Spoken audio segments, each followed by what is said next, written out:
Usaliti kamwe hautoki kwa maadui zako.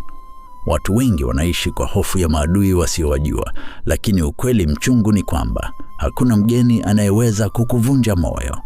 Ili usaliti utokee, lazima kuwe na uaminifu kwanza. Tunawapa watu funguo za milango yetu ya ndani, kisha tunashangaa wanapoiba amani yetu. Usaliti sio ajali, ni uamuzi unaofanywa wakati faida ya kukuacha inakuwa kubwa kuliko faida ya kubaki na wewe.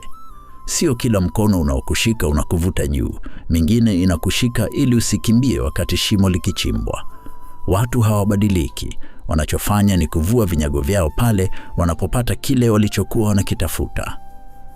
Siri ya kuishi bila kuumia sio kuacha kupenda au kuacha kuamini, bali ni kuelewa kuwa kila mtu ana bei yake.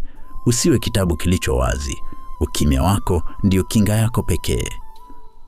Punguza matarajio. Binadamu huongozwa na mahitaji, sio fadhila. Jifunze kusoma alama. Usaliti huwa na sauti ndogo kabla haujawa na kelele kubwa. Ukitaka amani, jifunze kuwa na mzunguko mdogo lakini wenye kuta ndefu.